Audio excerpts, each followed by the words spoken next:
Just a couple of other things to discuss with you. One is Joanne Nagle's reading on Native American identity. I think it's eye opening for many of us to read this case study. Often you'll see I assign a case study of a particular group alongside a conceptual piece. So Cornell and Hartman was the conceptual piece that distinguishes between race and ethnicity. And then Joanne Nagle's study of Native American identity helps us illustrate many of those conceptual points. And Nagle is pointing out that ethnicity again is constructed out of language, religion, culture, appearance, ancestry, regionality, all of these different factors. And so there are several different factors going into the construction process of ethnicity. It's not a given fixed identity. And if you think about Native American identity, it tends to be the most invisible one in the US, especially ironic considering that they were the first people here. Only group that can claim to be a non-immigrant group or a native group in the United States. And already many folks, including myself, are surprised to learn that there are over 500 and something tribal identities, and then many that are not officially recognized by the federal government. So there are many, many hundreds of tribal identities with distinct customs and languages and all of that. And so the question becomes, how do they get under this umbrella term Native American? And Nagle identifies certain historical circumstances that are really important in this identity getting politically constructed. One of the big factors being the 1960s civil rights and the legislation that follows in terms of recognition or affirmative action needs to have that composite identity of Native American. So now for the first time, folks who might have considered themselves of all these different tribes might find themselves clubbed together under this Native American umbrella. But it's not as simple as that. And that's why Nagle uses the shopping cart analogy to illustrate her point. So in terms of the shopping cart, Nagle's saying the size and shape of the shopping cart is determined by the circumstances, right? At the same time, what you're going to pick and choose to put into your shopping cart versus leave behind on the shelf is determined by the group itself. So again, Cornell and Hartman are talking about this agency or activism on the part of the group itself.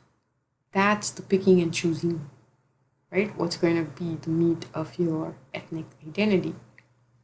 In other words, the federal government might come up with this category of Native American. There's certain primordial aspects to it in terms of shared history, the history of genocide and violence and all of that. And then you have the agency where the groups are themselves deciding what's going to be part of that identity. It's the powwows and certain traditions that will be maintained, right? So Nagle also gives other examples like the scheduled castes and scheduled tribes of India, SCs, STs, which are now an officially recognized identity, were politically constructed, right? When we were instituting our affirmative action policies for groups that had experienced historical marginalization for several generations, right? These were again folks from all different parts of the country, speaking different languages, worshiping different gods, and so on and so forth. But now, together, they form the group Dalit, which has quite a bit of political clout in Indian politics. So those are both examples of politically constructed ethnic identities. Um, Alongside this, you'll notice in the discussion post this week, I'm asking you to think of ethnic identity and representation and performance, and think about cultural appropriation, right? How do we make the distinction between what is appropriated versus appreciated, right? So if I'm hanging a dream catcher on my Mercedes, how is that cultural appropriation, right? So I'm really looking forward to a robust discussion on that in our discussion posts.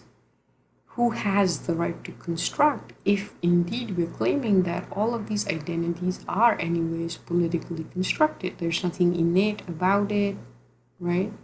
It's only supposed shared ancestry, history, etc.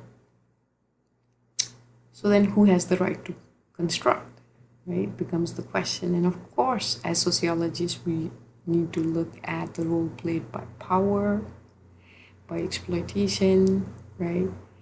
To see when is it cultural appropriation, right? The movie that was assigned this week is called Real Indian. So it is that derogatory term that has been used throughout our history for Native Americans. And it's a really interesting analysis of Hollywood stereotypes of Native Americans. First of all, just the violence of this construct of a Native American identity. I think one of the most telling moments for me is when, in one of the documentaries, there was a Native American man talking about his childhood. And he was like, I never wanted to be the Indian in Cowboys and Indians games because the Indians always had to lose, right? And it's a really poignant moment where he says his dad's driving him home from a play date, and his dad's talking to him about being Native American or Indian, right? Is what we say in our everyday discourse. And he makes the war whoop sound, right? Like that. And his dad is like, don't do that. Don't do that. That's not good. And he's like, but that's what Indians do, right? What other kind of Indian is there? And that moment is telling because we really don't have other images available to us. We have only these stereotypes available to us, and that contributes to the erasure and invisibility, because we can be in a context and look around and say, where are the Native Americans? Because what we're imagining in our head is a construct of feathered headgear, war paint, and so on, right? So Native Americans, thanks to these caricatures, are dehumanized completely, right? They become one-dimensional. So if you look at Hollywood stereotypes in that sense, these are devastating. And I always point out popular culture images have that power, right, to make an entire group disappear or become one thing. In the silent film era, we find that they're portrayed more as noble and dignified, but by the 1930s, with the classic westerns like They Died with Their Boots On, what they've catalyzed is the emergence of negative stereotypes. So the Indian was imagined as treacherous, and the white settler protagonist means that you have these protagonists in stagecoaches fending off attacks by the Indian hordes, right?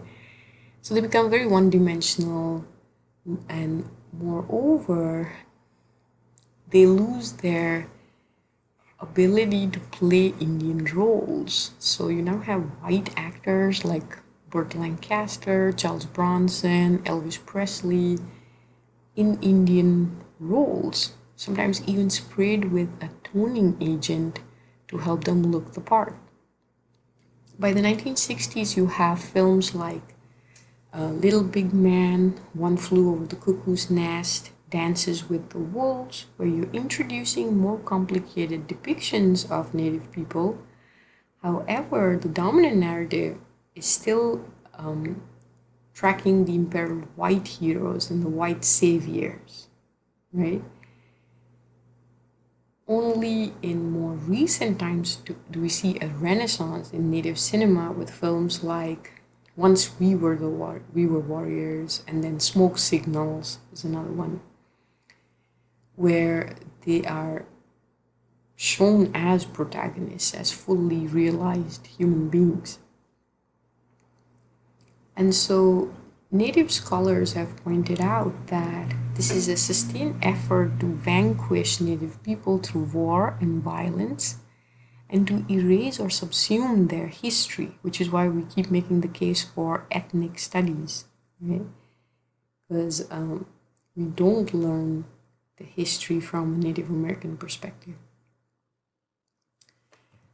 My final slide for you today, again, is addressing that term we've been seeing in social media and so on, BIPOC, which is Black Indigenous People of Color.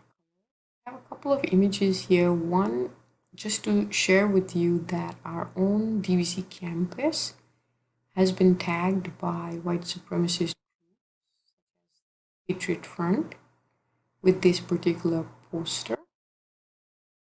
Not only is this inaccurate, right, but it is continuing to inflict that harm, do that violence. Right? We know we have a long history of genocidal violence against Native Americans and of broken treaties, right?